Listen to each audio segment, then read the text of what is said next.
friends, welcome back to my channel. Today for our Friday faves I'm going to do something slightly different. Very into a minimal creamy makeup look at the moment because it is so warm as I film this. It's just like heat wave after heat wave and everything you put on your face just melts away.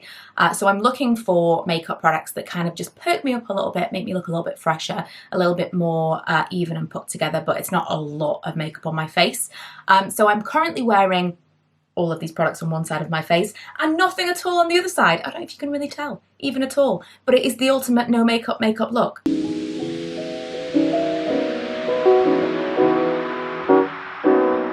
I'm kicking off with the Bobbi Brown Corrector in Porcelain Peach. This is one of my absolute favourites and it is one that I forget about when I have long nails, which fortunately I do not right now. Also, I have no mirror in front of me, which was stupid, so I'm using the tiny smudgy mirror in here and also my viewfinder.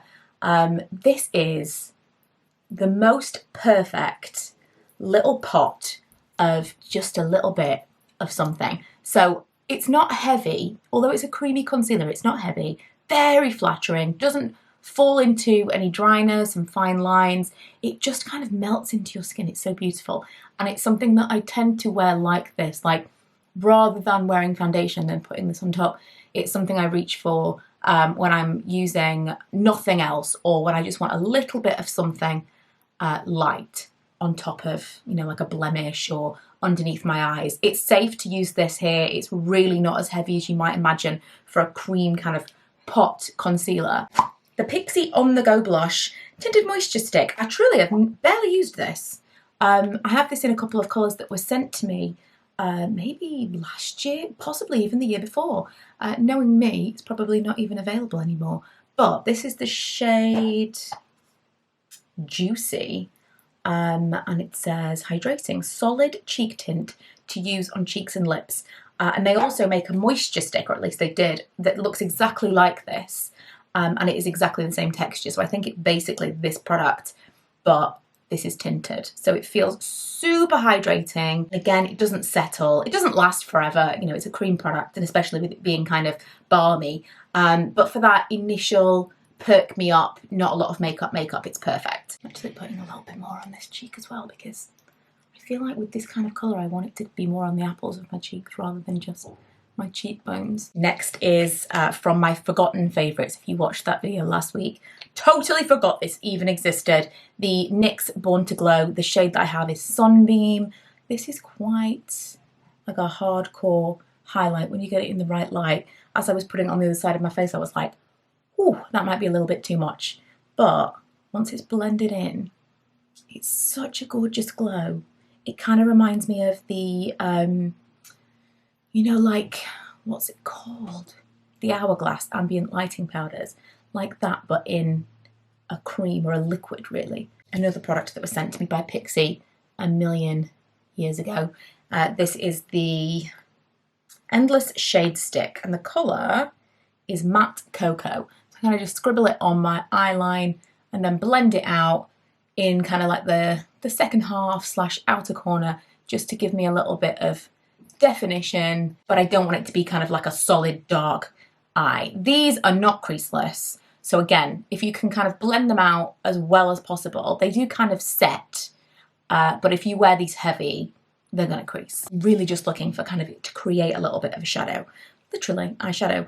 The Beauty Pie Massive Fan Wide Eyes Mascara I have been gravitating towards again recently, and this is not my kind of brush usually, one of these like real big chunky brushes, but I don't know, in the summertime I tend to like, you know, like the Paradise one, the Lash Paradise from L'Oreal.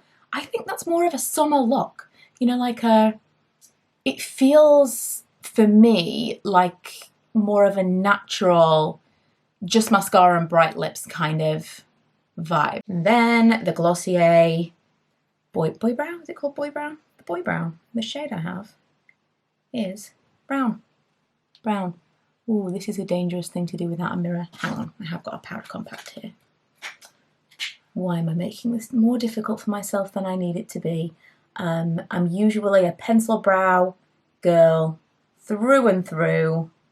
However, if we're just quickly doing something This helps to kind of obviously comb my brows into place, but also disguise the redness of my fading microblading. I am kind of on the fence right now about whether or not I want to get it redone before we go to Las Vegas. Do I want like fresh brows, or do I want to keep letting it fade out? I don't know. I think probably ultimately I will have it done again, because I love the shape of my brows when they're microbladed. I love that they always kind of have that shape all the time. Whereas when I look back at old videos, especially vlogs, my eyebrows were just like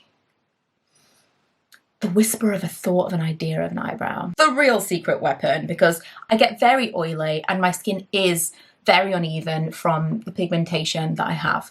And so what I like to do is use one of these teeny little beauty blenders and a translucent powder. This is the Filter Effect in Filter 1 from Morphe. Do we call it, is it Morphe? It's Morphe, isn't it? It's not Morph. And just a small, well, I say small amount, it's probably quite a lot.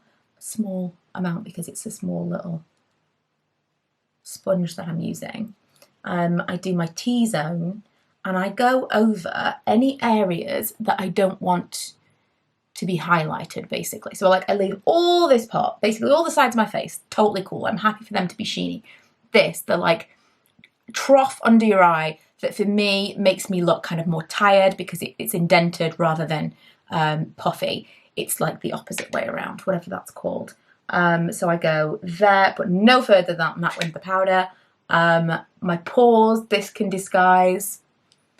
It's like a soft focus. My 11s in the middle of my eyebrows and the lines that I get here as well.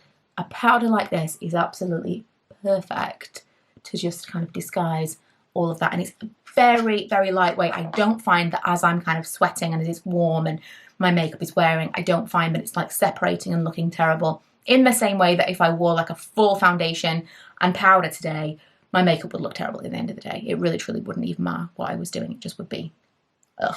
So I find that using just a small amount of powder, a very, very finely milled powder like that, in that way, on top of a very light makeup look, just kind of gives me that put together look, but without that heavy feel and the chances of it looking terrible at the end of the day. Oh, another Pixi product. This is not sponsored by Pixi. This is completely by accident. This is one of my favourite lip glosses, which again is a recent rediscovery. It is the Lip Lift Max in Sweet Nectar. It smells like fruity and minty and delicious, and it is that what I like to call the Marissa Cooper lip. It is like a peachy, well, it is a peach. I want to say like a peachy nude, but it's just like a muted peachy something. It's that California. Now I've put this on, I want to go real bronze on the cheeks. Oh, we're just gonna stick with this because again, this wears away really nicely. It's very balmy, it's not sticky, but as it wears, the colour just disappears and then it doesn't look terrible on your lips. It just goes away. And then you reapply it or you don't reapply it. Whatever. I'm not into a lip that you have to be checking on at this time of year. It's just not fun, is it? And that's it for this week's faves. I was going to do a longer one. We're going to London next week, and I was going to do a whole thing of like, these are the things that I'm taking, but it's not that long until we actually go on holiday. So I'm going to save that travel content. I'm going to do like a full, I love a pack with me. I love a what's in my makeup bag. I'm going to go all in October for that, which probably you're not even going to care at that point. Who goes on holiday in October? We do. But that's why. And then next week, I'm going to have tons of London vlogs. If you're interested, I do vlog 5 days a week on my second channel. I always have it linked below. There are lots of videos over there if you're into that kind of thing. But next week, we're actually going places. So it's not just me at home, as it usually is. But thank you for watching. Thank you for sticking with me. And I will see you guys on Sunday when I'm going to take you to Bath & Body Works in the UK.